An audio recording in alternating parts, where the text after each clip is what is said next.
सामने आती जा रही है। पहले भी प्रधानमंत्री श्री नरेंद्र मोदी जी के प्रति एहसास कमतरी यानी इंफीरियरिटी कॉम्प्लेक्स, ईर्ष्या और ग्लानि के कारण अनेक प्रकार के आपत्तिजनक, अभद्र, निंदनीय बयान दिए गए। परंतु अब ऐसा प्रतीत होता है कि इस तथाकथित मोहब्बत की दुकान में सिर्फ जहरीले सामान ही नहीं है, यह किसी सियासी फरमान का हिस्सा है। मतलब there is a possibility of a political dictate which is being given from the top to carry on giving these type of dastardly statements, not only against Prime Minister Shri Narendra Modi ji, but going to the extent of creating a divisive mindset among the people of the country. यानी अब सिर्फ प्रधानमंत्री श्री नरेंद्र मोदी जी के प्रति अवमानना और इसके बयान से आगे बढ़कर भारत के अंदर विभेदकारी, विभाजनकारी और राष्ट्र के विरोध तक जाने वाले, राष्ट्र की एकता पर आघात करने वाले बयानों तक आ गए। और कई बार ये लोग किस प्रकार का ज्ञान देते हैं, यही समझ से परे है। देखिए देश को कैसे भ्रमित करने का प्रयास करते हैं। अभी केरल के मुख्यमंत्री श्री पिनारी विजयन ने सीए के ऊपर बोलते बोलते एक बहुत विचित्र बयान दिया।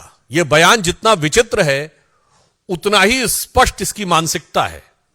उन्होंने कहा कि भारत माता की जय और जय हिंद के नारे पहले 2 मुसलमानों ने लगाए थे, इसलिए क्या इस नारे को त्याग देंगे? पहली विभाजनकारी मानसिकता यही है कि यह भारत माता की जय और जय हिंद के नारे एक भारतीय ने लगाए, यह नहीं दिखाई पड़ता है, उसमें हिंदू और मुसलमान दिखाई पड़ता है। दूसरी बात, उन्हें यह भी नहीं पता है कि जिसका उल्लेख वो कर रहे थे वो दीवान अजीमुल्ला खां, नाना साहब पेशवा बाजीराव द्वितीय के दीवान थे, उस पेशवाई साम्राज्य के जिसे भारत के इतिहास में हिंदू पद पातशाही कहा जाता है। तो देखिए आधा अधूरा ज्ञान, टकराव करने के लिए सब कुछ।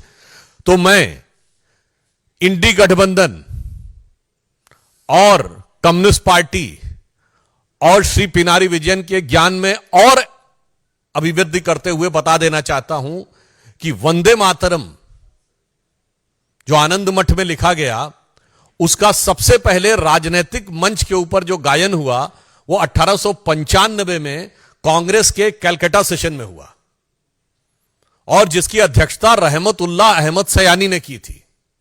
यही तो मैं कहना चाहता हूं, ये सब भारत की एकता के प्रतीक थे, मगर सियासत के मकड़ जाल में इन लोगों ने इन चीजों को इस रूप में प्रस्तुत कर दिया कि भारत की एकता के प्रतीक उद्घोषों को सांप्रदायिकता का प्रतीक बनाने का प्रयास किया।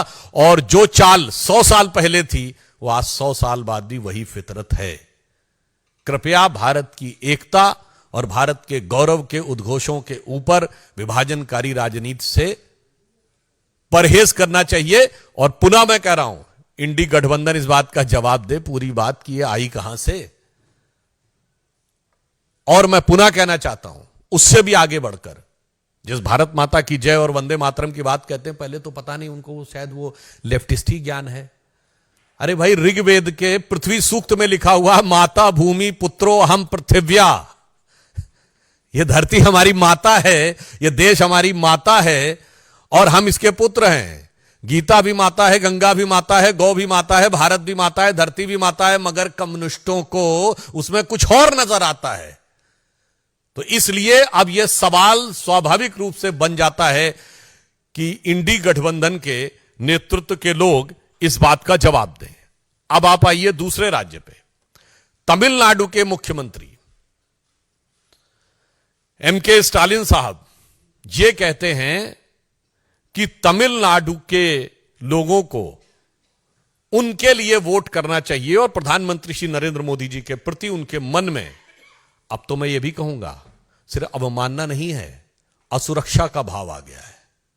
I want to make it very clear that now the statement of Sri M.K. Stalin, who is trying to portray that Sri Narendra Modi ji is not working to the interest of Tamil Nadu people, is derived not only from the motive of having disrespect towards Prime Minister, but rather than it signifies a sense of insecurity in him. Because at present, Prime Minister Shri Narendra Modi is the most popular leader even in Tamil Nadu.